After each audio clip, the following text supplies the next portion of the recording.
भारत की take capital, जहां startups दौड़ते हैं और ट्रैफिक थमता नहीं।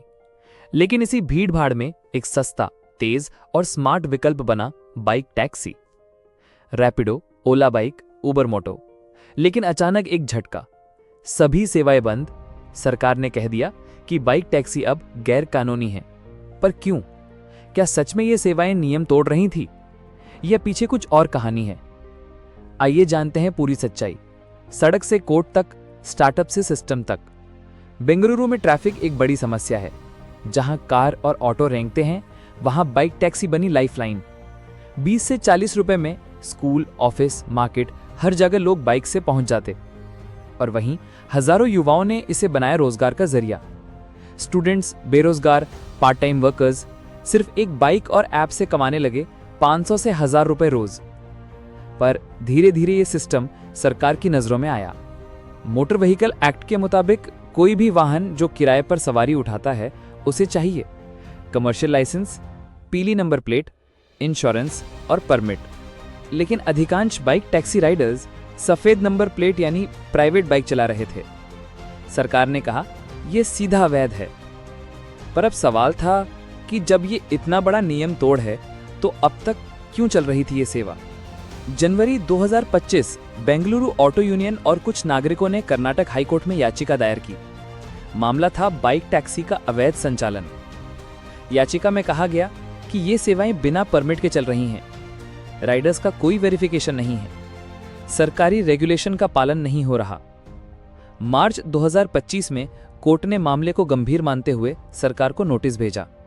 सरकार ने कहा, हम नीति बना रहे हैं, इसीलिए सेवाएं अभी चल रही हैं। लेकिन अप्रैल 2025 में कर्नाटक हाई कोर्ट ने साफ आदेश दिया, जब तक स्पष्ट नीति नहीं बनती, तब तक सभी बाइक टैक्सी सेवाएं तत्काल प्रभाव से बंद की जाएं। कोर्ट ने कहा, नियमों का उल्लंघन जनता की सुरक्षा से खिलवाड़ है, ये नहीं चल सकता। और फिर सरकार ने कार्रवाई की। रैपिडो, उबर मोटो, ओला बाइक सब बैन हो गए। ऐप से बाइक का विकल्प हटा दिया गया। कई राइडर्स को जुर्माना और बाइक जब्त होने की नौबत आई। इस केस में एक बात और सामने आई, महिलाओं की सुरक्षा। कई मामलों में रिपोर्ट्स आई थीं कि बिना वेरिफिकेशन राइडर्स गलत व्यवहार, पीछा करना, जीपीएस ऑफ करके रूट बदलना। कोर्ट ने भी पूछा कि क्या इन सेवाओं में कोई भी सुरक्षा मानक लागू किए गए हैं? सरकार के पास इसका कोई स्पष्ट जवाब नहीं था। ये बात कोर्ट को और भी सख्त बना गई। इस बीच ऑटो और कैब यूनियंस का दबाव लगातार बढ़ रहा था। उनका कहना था, हम टैक्स भरते हैं, बीमा लेते हैं, परमिट लेते हैं, लेकिन ये बाइक वाले बिना किसी रजिस्ट्रेशन आधे दाम में यात्रियों को ले जा रहे हैं, इसलिए उनकी कमाई प्रभावित हो रही है। ऑटो यूनियन ने कोर्ट में दलील दी कि अगर बाइक टैक्सी को अनुमति मिलती है, तो ऑटो और टैक्सी चालकों को भी नियमों में छूट मिलनी चाहिए। बैन का सीधा असर पड़ा हजारों राइडर्स पर। रैपिडो जैसे प्लेटफॉर्म से जुड़े 60,000 से ज्यादा युवा अब रोजगार से बाहर हो गए।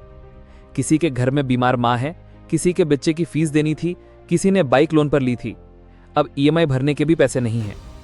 राइडर्स ने सरकार और कोर्ट से पुनर्विचार की गुहार लगाई, लेकिन जवाब साफ था, पहले नीति फिर सेवा। सरकार ने संकेत दिया है, हम एक नया नीति ढांचा तैयार कर रहे हैं। कमर्शियल लाइसेंस अनिवार्य, हेलमेट, बीमा, पुलिस वेरिफिकेशन, महिला सुरक्षा फीचर्स, कंपनी और राइडर की जवाबदेही।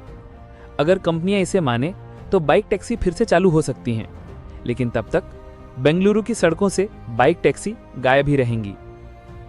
तो दोस्तों, एक कोर्ट केस, एक सरकारी आदेश और हजारों जिंदगियां। कानून बनाम सुविधा, सुरक्षा बनाम रोजगार, स्टार्टअप बनाम सिस्टम। अब फैसला आपके हाथ में है। नीचे कमेंट करके बताइए, क्या कर्नाटक हाईकोर्ट का फैसला सही था? क्या सरकार को पहले नीति बनानी चाहिए थी, या फिर कंपनियों को जिम्मेदारी से चलने देना चाहिए था? वीडियो पसंद आया हो तो लाइक करें, शेयर करें, सब्सक्राइब करें। मिलते हैं नेक्स्ट वीडियो में, तब तक के लिए जय हिंद।